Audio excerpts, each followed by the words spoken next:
Փաշինյանի կաբինետում կադրային սով է։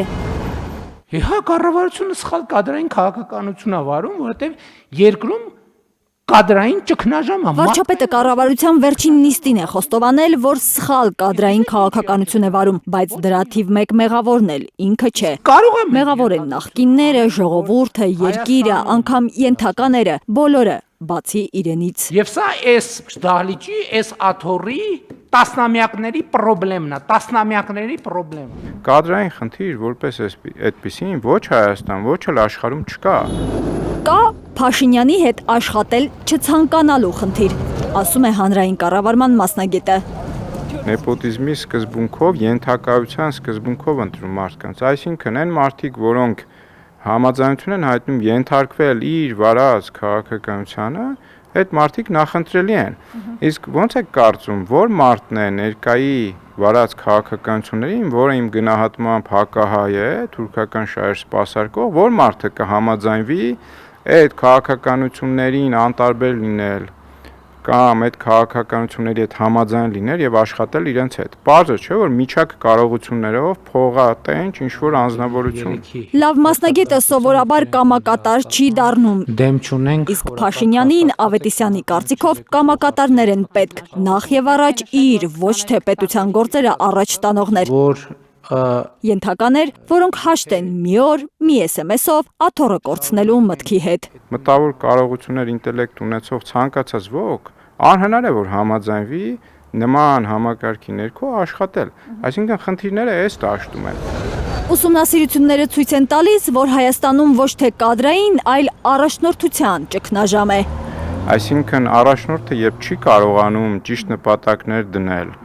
մոտիվացնել մարդկանց եւ չի հասկանում, թե ինչ ռեսուրսներ են պետք է այդ նպատակներին հասնելու համար, հետեւաբար նա չի էլ կարողանալու այդ մարդկանց ներգրավել։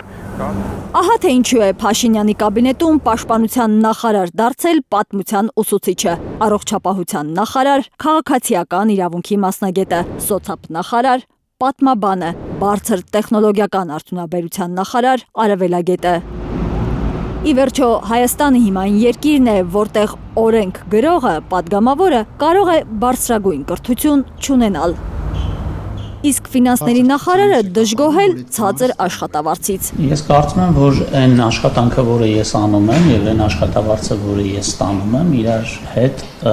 անհամարժեք են։ 400-500 հազար դրամ ստանան, ամեն ստացած կոպեկի հետ էլ անեցքը հետը տանեն տուն։ Ստում է վարչապետը, ասում են նրա ընդդիմախոսները։ Մեր բաները Հայաստանում նախարարը 1.5 միլիոն դրամ աշխատավարձ է ստանում, գումարած պարգևավճարները, որոնց հետ կապված ժողովրդի դժգոհությունները շատ են զայրացնում Փաշինյանին։ էլի բանը, պարգևավճարը, էլի պարգևավճարը, մեր բաները տարան, պարգևավճարը վճարեցին։ Փաշինյանը պնդում է, թե ինքը փողով է ուզում շահագրգռել լավ կադրերին, որ աշխատեն կառավարությունում։ Ուրիշների մասին չի, Ժորժ ջան, սա մեր մասին է։ Դա էլ է կեղծիք, երբ ասում են մասնավոր հատվածում թանկ են եւ նրանք չեն գալիս պետական հատված։ Նույնիսկ եթե այդ մարդիկ գան եւ պետական հատվածում նույն աշխատավարձ վճարեն, նրանք ձախողելու են էլի, որովհետեւ պետական հատվածի կրկնեմ առաջ դրված խնդիրները այլ են։ Մասնավորում շահույթն է առաջնայինը, պետական համակարգում, ռեսուրսների ճիշտ կառավարումը, բացատրում է փորձագետը։ Մասնավորից պետական կադրերի հոսքը հաճախ լուրջ խնդիր է առաջացնում։ Պաշտոնյան մտածում է նախ եւ առաջ շահույթի, ոչ թե պետություն կառուցելու մասին։ Արփիս Քեսյան, Նորա Շարբաթյան, Անի Ղանդիլյան, Հայլուր։